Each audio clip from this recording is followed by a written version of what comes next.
All right, this is an in-depth video on thyroid hormone, and I'm going to try to keep this really simple, but I am going to go a bit into the biology because I think it's really important that you understand the significance of thyroid hormone and how it affects the body.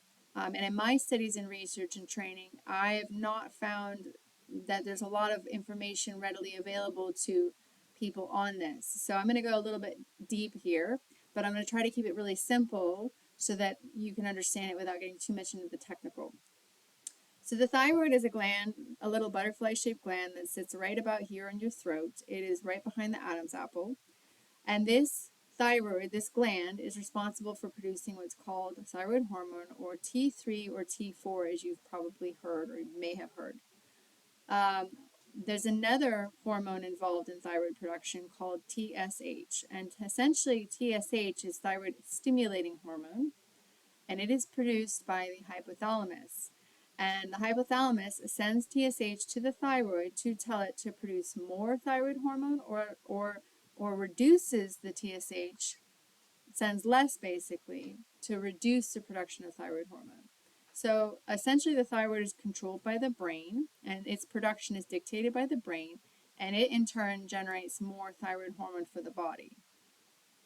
Now, thyroid hormone is particular to the thyroid. If you lose your thyroid or you damage your thyroid, your body does not have any way to, there's no backup plan for producing thyroid hormone. So if you don't have a thyroid or you destroy your thyroid, or you have your thyroid destroyed by autoimmune, that's it. You don't have a thyroid anymore. And you will then need to be on prescriptions for the rest of your life because without thyroid hormone, you will die. So it's a very critical hormone to keeping your body alive and functioning.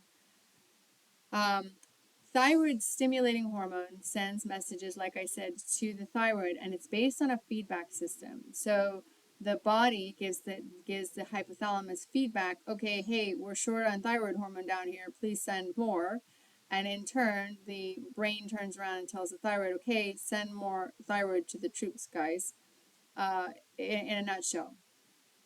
Now, T3 and T4 is literally made up of tyrosine, which is an amino acid, and 4 iodine atoms, or 3 iodine atoms. So T4 is 4, T3 is 3, literally. So the active form of thyroid hormone is T3, meaning 3 atoms, and the non-active form is T4, 4 iodine atoms, okay? So that, in case you ever wondered what iodine had to do with the thyroid, it's very pertinent to the thyroid. Thyroid hormone cannot be produced without iodine. So iodine is actually critical, and you will find, if you Google this and you look it up yourself, there's a lot of discussion and debate and heated conversations, if you will, and arguments about whether or not people should take iodine or not if they have hypothyroidism or Hashimotos or problems with their thyroid. So I can tell you from firsthand experience, because I have Hashimotos, and I also have a goiter from a very young age. I had a goiter my whole life. And no one ever mentioned to me anything about iodine. And I've had a goiter my whole life, and I was diagnosed with Hashimoto's in 2017. And the entire time, no one ever told me to take iodine. And again, this is a point where some people tend to debate or argue or disagree on whether or not you should take iodine. So here's my experience. Iodine is a critical part to creating thyroid hormone.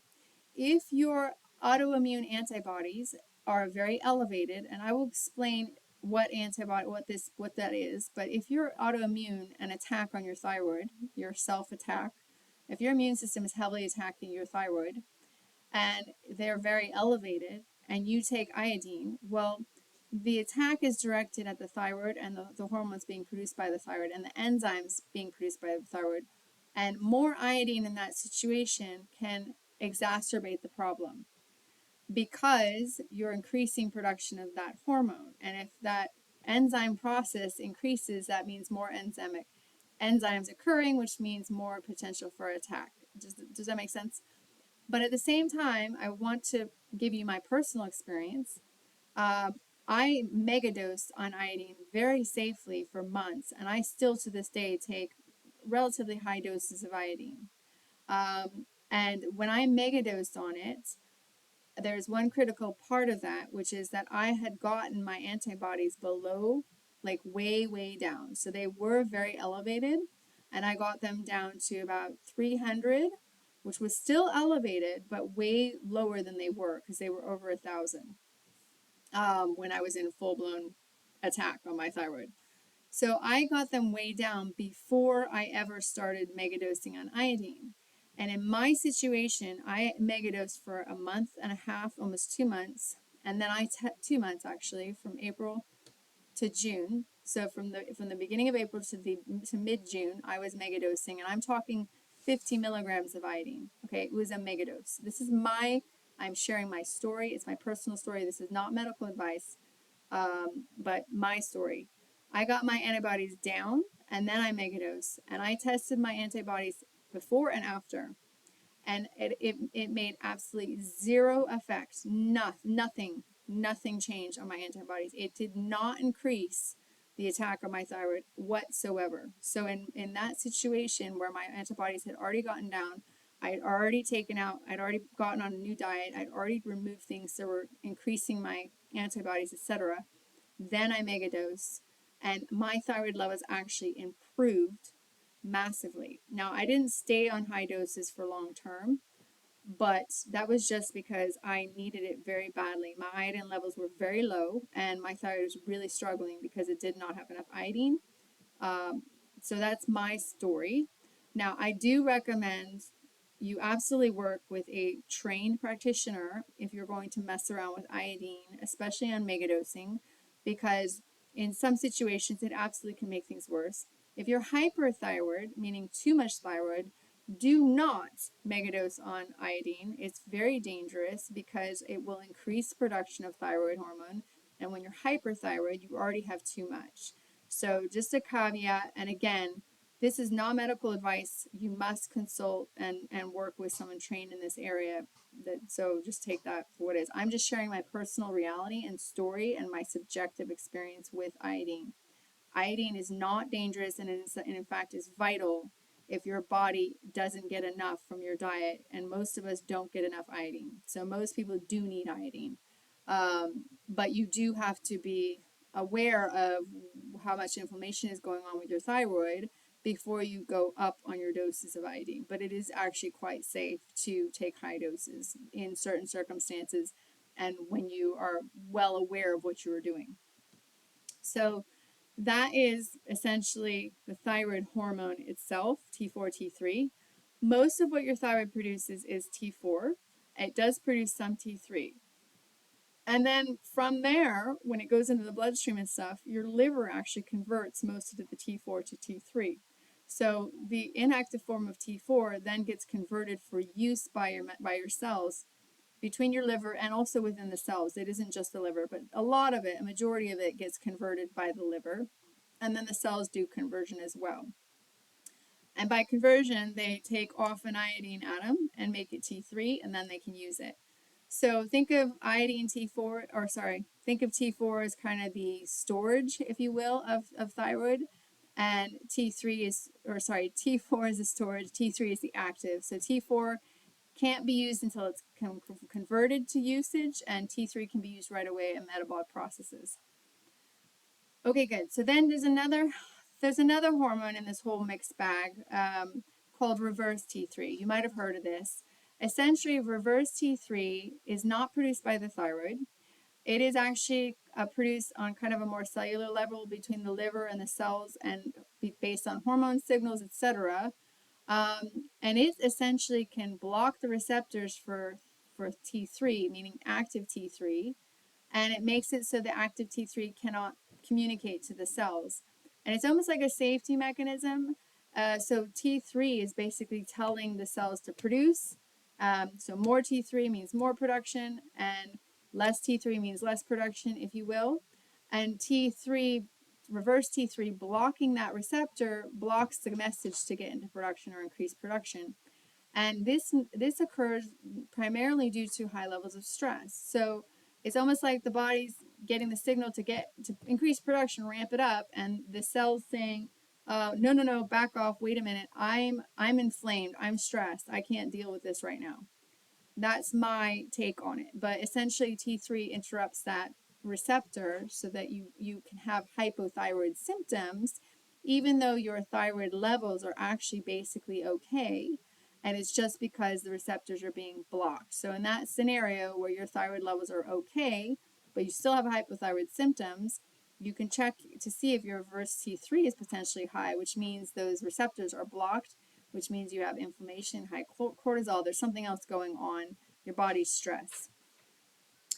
Okay, so the other hormones that can occur, I touched on briefly, but there's a situation with the thyroid where you can have autoimmune, or otherwise known as Hashimotos. Autoimmune specifically attacking the thyroid, and it's called Hashimoto's. For those of you who have it, you know what it is. And what that means is it's autoimmune. The body is self-attacking, and where this really comes from, it's not a problem with the thyroid.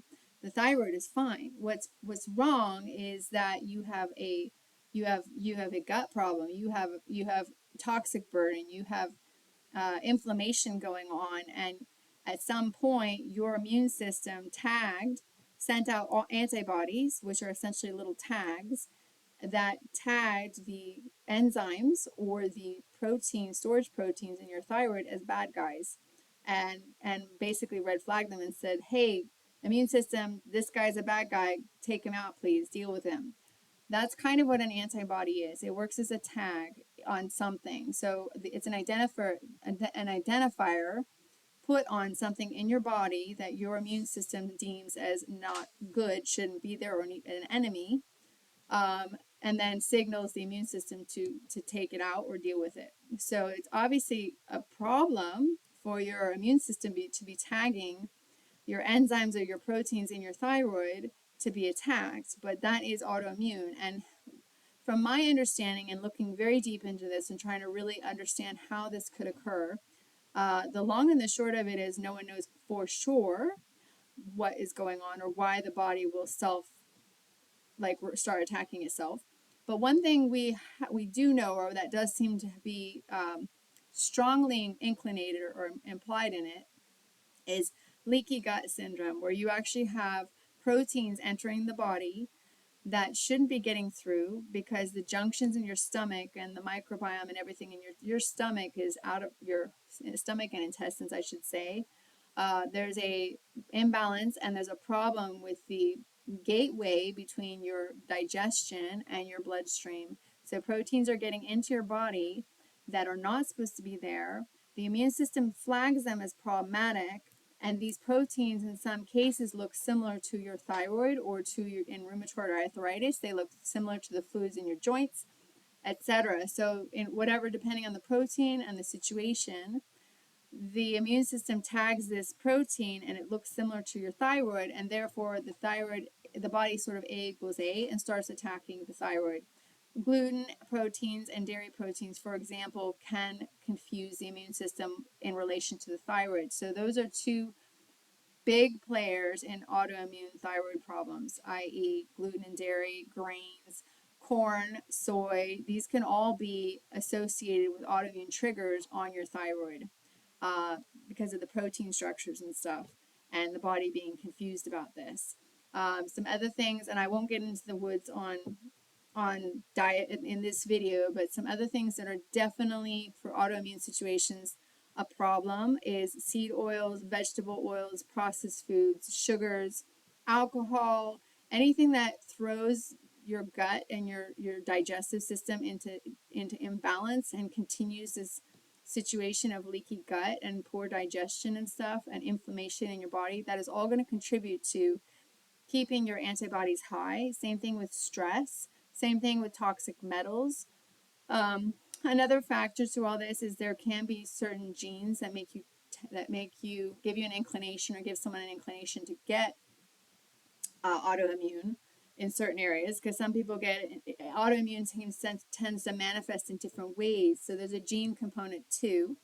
But that is, from all the research I've done, the kind of gist of what's going on. But long story short, the bottom line is your immune system's confused, And whatever you are eating is continuing to keep that confusion and that inflammation and that red alert in place and keeping the firestorm going. And your immune system is going to continue to attack your thyroid until it destroys it if you don't deal with it. And that's a very important point, because when I got diagnosed with Hashimoto's, no one really explained the diet aspect to me at all. They simply gave me a prescription to balance my thyroid hormones. So, kind of, here, take a pill, replace your hormones, you're good. And never explained to me the diet change or what was going on. So, you're essentially bypassing the thyroid, not dealing with the problem of the fact that the thyroid is actually functional, it's just being attacked.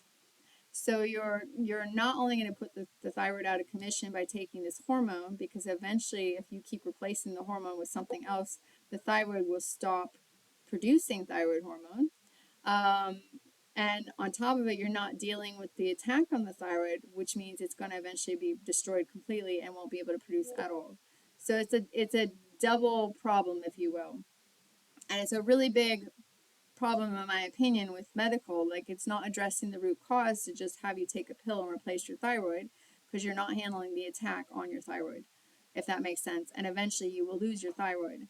But if you catch it early enough and you revert your antibodies early enough and you lower the inflammation and you let your thyroid heal, there's a very, not always, but there is a very high chance you can come off of thyroid hormone, pardon, thyroid replacement hormone altogether, and avoid that problem completely. So I just wanted to make a point on that, because when I was first told that I had Hashimoto's and antibodies, I didn't understand what that meant. And I thought, okay, it's under attack, but I didn't really get that your thyroid will literally keep shrinking and eventually disappear. And on the point on recovery, if the attack goes on long enough and not handled, and not, like, if you don't deal with it, scar tissue can develop on the thyroid and it becomes basically ruined to the point it can't recover. But if that doesn't happen, you catch it fast enough, it will. There is a chance it can recover if you support it, if you get the antibodies down, if you eliminate and keep out of your diet the foods that are triggering it. So in the case of autoimmune, you must change your diet. And the other thing about autoimmune is it can't be cured. Once your immune system tags something as a problem, it generally remembers that. That's the immune system's job. That's actually inherently how the immune system works. So those antibodies, once they're created, you've got them for life. So it can't be cured per se right now with what we know with technology, but you absolutely can put it into remission, meaning if you reduce the antibodies and get out of your diet and your life the toxins, the perfumes, the metals, the foods, whatever is triggering your antibodies and keeping them elevated, if you get those things out of your body and out of your life, and you support your immune system and your body nutritionally, you can put it into remission and you can restore your health and help support and restore the function of your thyroid. You may or may not need to continue to support the thyroid in terms of hormone replacement to some degree, but that is dependent again on how damaged it got and how much it's able to recover. But you can restore, your health. Okay, I want to make a point of that, because when I was trying to get help, I was told you're gonna have to take a pill and that's it, and there's no more to it. You're relying on a pill, and that's your life from now on. And that is actually not true. And you can actually, that is not the full story, and it's a very bad viewpoint in my opinion, because it's not handling root cause, and it just makes you feel hopeless about it, like there's nothing you can do. But there's a lot you can do. So I just want to make a point of that. So now I just want to clarify and clear up really fast what the antibodies are that we're talking about. So first, there's an antibody called TPO, or thyroid peroxidase, which is basically an antibody that tags the enzyme in your thyroid, and that enzyme is the thing that connects tyrosine and iodine together. So it's the enzyme that is very crucial in the production of your thyroid hormone. And the other antibody is thyroglobin antibody, which is basically an antibody against the protein storage cells, like where the hormone gets stored in your thyroid. So it's like the storage containers for your thyroid hormone in your thyroid. So those are the two thyroid antibodies you will hear about. And essentially, if these are elevated, if TPO, for example, is over 34, I think it's 34, what is it, 34 IU over ML in US standards. And then for TGAB, which is thyroglobulin antibodies, if it's over 115 IU over ML, that's again US standards, then you have Hashimoto's, you have autoimmune. And also, by the way, it's not just autoimmune. You could have a cancer. There could be a cancer component to this. So it's not just autoimmune, but autoimmune is a prime suspect in that kind of scenario. So that is the thyroid hormones and what they are. Now, the significance of it is, okay, so now I wanted to explain the significance of thyroid hormone to your body. So, thyroid hormone is, you might hear the analogy sometimes that it's like the thermostat, it turns the temperature up or down in your body. And while that's true, it literally does affect your temperature, your core body temperature. That is a very simplified and I think a little too oversimplified concept. So, thyroid hormone is actually critical to every single metabolic process in your body. We're talking about your heart rate. We're talking about the rate of production of your blood production, your bone production, like building bone, your digestive system and how well it's functioning, your liver efficiency and how well it's functioning, how efficient your liver is in dealing with and breaking down cholesterol in your body and keeping your cholesterol levels in a healthy range, your brain function and whether your neurotransmitters, like you name it, thyroid hormone affects every single process in the body, metabolic process in the body, virtually at every cell in the body to some degree. And when I talk about metabolic process, it's not just your energy or how much energy you have. It also is like repair and, regrowth and production across all levels. So thyroid essentially sets the pace of the life force of your system. And it's crucial to how turned on or off your entire body is. And you can kind of liken it to the brake the gas pedal on a car. So the gas pedal itself would be kind of like the thyroid hormone, and how pressed down or pulled up that is how much your body ramps up or slows down. And the foot could be kind of like the hypothalamus that tells that gas pedal to go up or down. And gasoline would be kind of your glucose and your ketones and your nutrients that your body uses to produce energy. And then the engine could be likened to the mitochondria, which are the actual cells in your body that produce that energy using glucose or ketones. So that's just kind of an analogy for you to think with. And again, if your gas pedal is flat to the floor, you're going 100 miles per hour right into a wall, you're going to crash and destroy the car. Likewise, if you don't drive a car forever or you shut it down and it starts falling apart. So it is kind of a good analogy in that way of kind of what the significance of thyroid hormone is. So it's not just that people with hypothyroidism are cold or they have hair loss. Like that's a very shallow view of what's going on. Like under the hood, everything is slowing down. Their digestion is slowing down. And obviously, I'm focusing a lot on hypothyroidism in this video because hyperthyroidism is the opposite end of the spectrum. And that really requires its own video almost because it's its own thing and it's less common. But hyperthyroidism is the opposite. So too much thyroid hormone production and too much thyroid activation and stimulation going on across the systems and your body's burning up, like meaning over revved, if you will. But a lot of problems are occurring when you have hypothyroidism. It can result in heart disease. It can result in anemia. It can result in sleep apnea. A lot of things can actually be associated with just a lack of thyroid hormone. So I wanted to kind of really put this in perspective because you don't really hear that very much. So you don't necessarily realize the scope of what we're talking about or how important this hormone is. Okay, I think I've covered everything. I hope this video has been helpful and I hope it answered questions for people. Sorry that the lighting is so dark. It's getting late. I've been just trying to fit this in and do this for you. because a lot of people have asked me for this and asked me about this. So hopefully I've answered your questions and explained it in full.